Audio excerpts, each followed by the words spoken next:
¿Ya te pasó que entendiste mal alguna frase en español porque confundiste alguna palabra con otra muy parecida? Pues en este video hablaremos de esas palabras que a veces confunden porque suenan parecido. Repasaremos algunos ejemplos y, cómo no, practicaremos cómo usarlas en contexto con una historia. Si quieres descargar la transcripción gratuita del video, busca el enlace que está en la descripción. En español, las palabras que suenan parecido, que se pronuncian parecido, pero se escriben diferente y tienen significados diferentes, se llaman parónimos.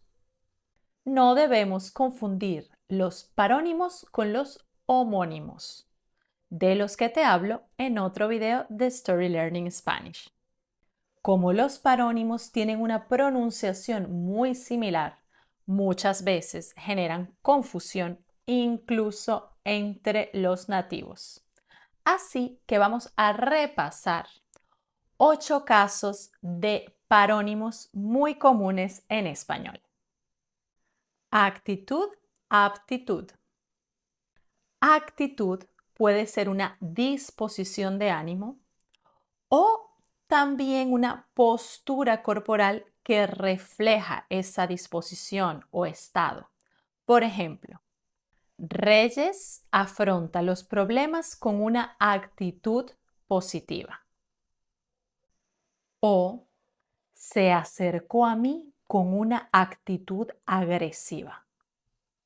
En cambio, aptitud es tener la habilidad o la capacidad, el talento para hacer algo, es decir, ser apta o apto para alguna cosa.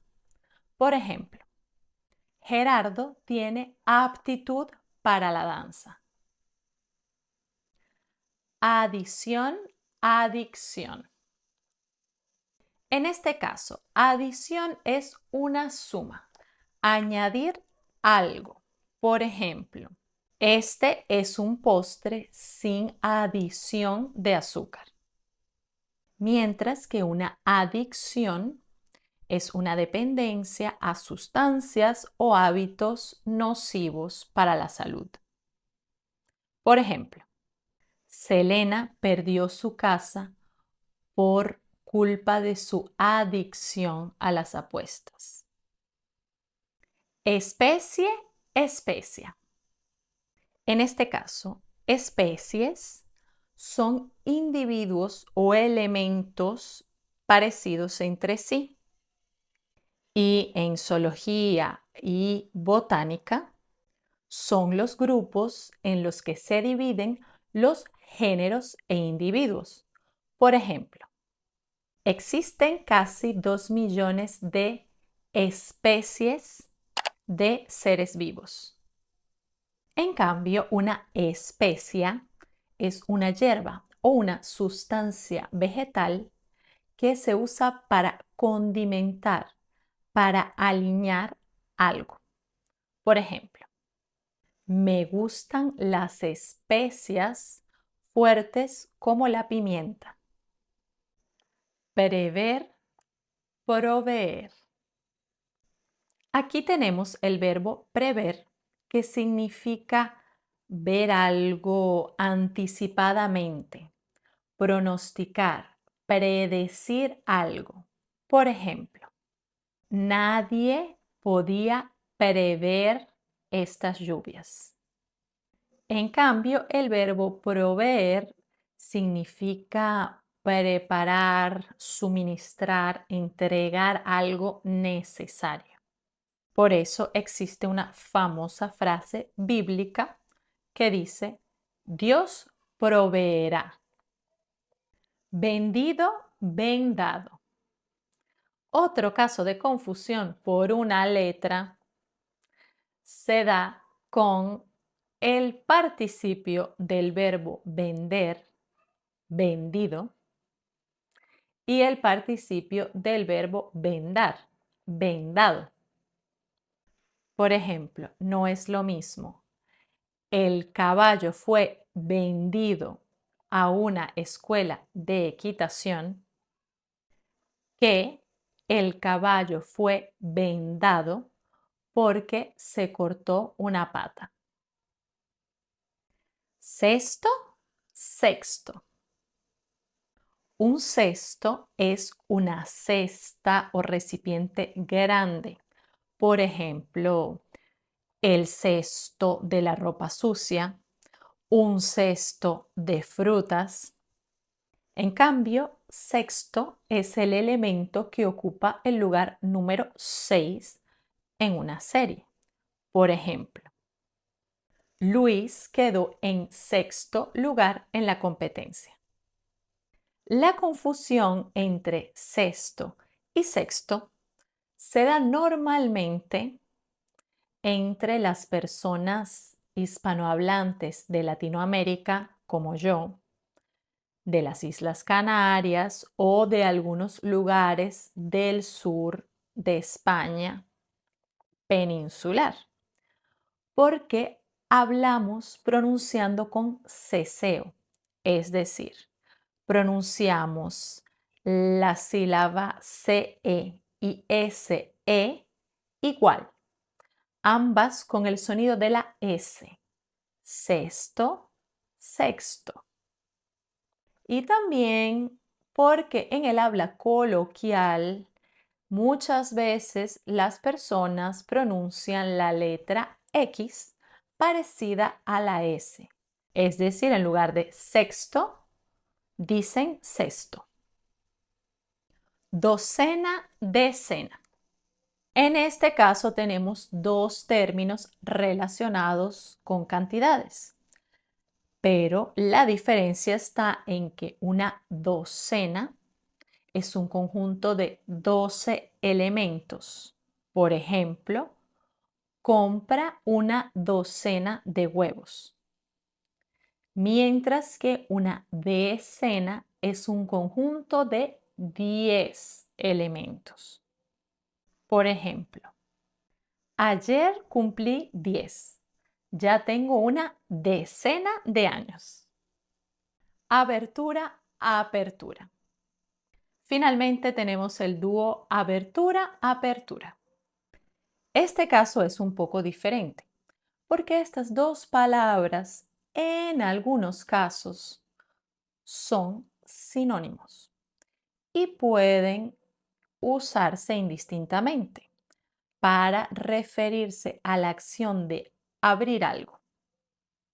Por ejemplo, podríamos decir, pasaremos a la abertura forzada de la puerta o pasaremos a la apertura forzada de la puerta.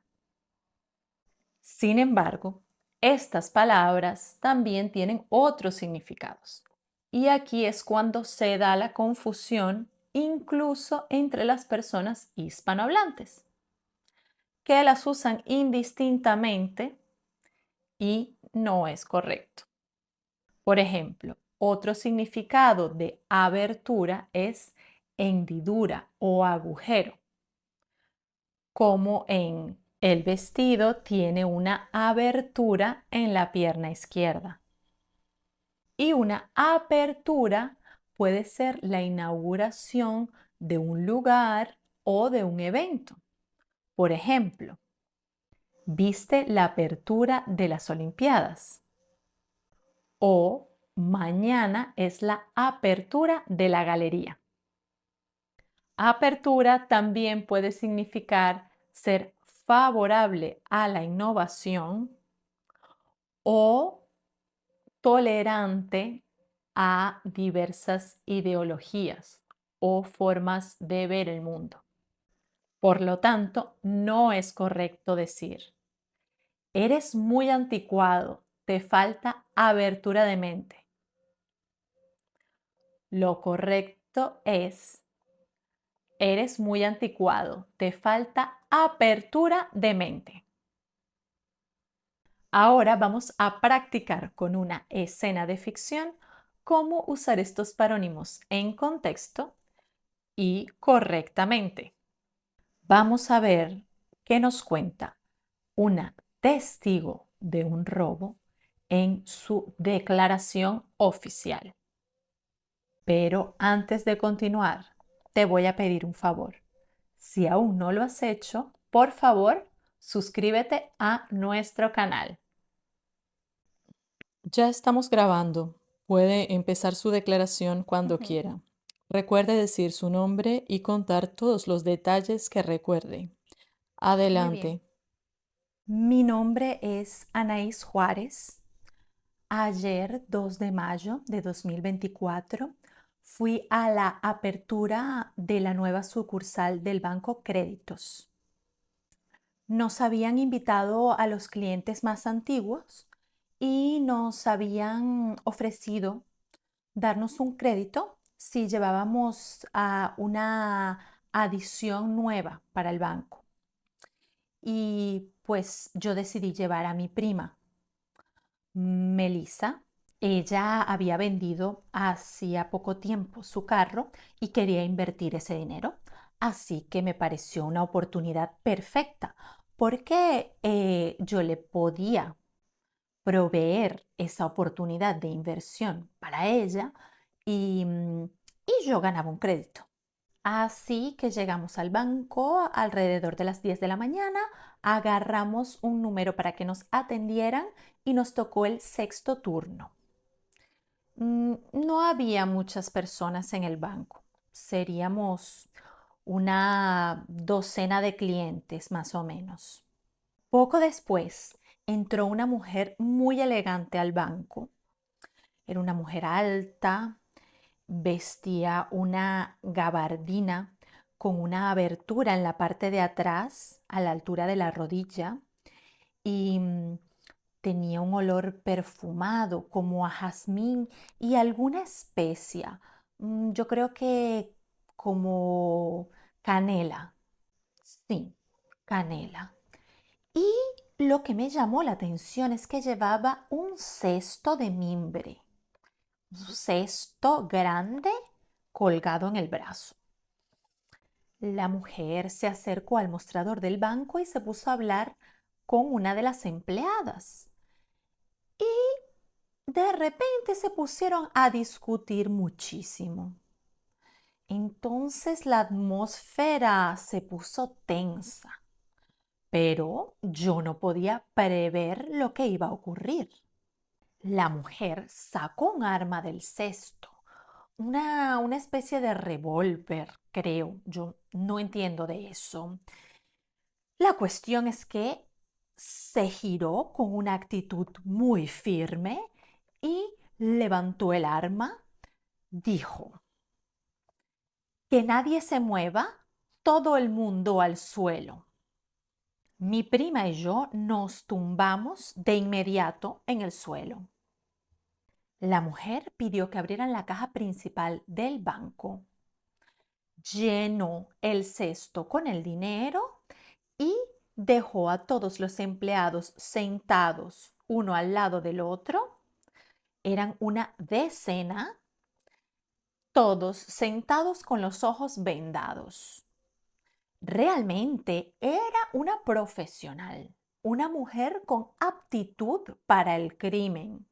Yo se los digo, no era una persona con una adicción, desesperada, nerviosa, que no sabía lo que hacía. Era una profesional. En menos de 5 minutos robó el banco y se fue. En la calle la esperaba una moto. Cuando llegó la policía ya era tarde. Imposible atraparla.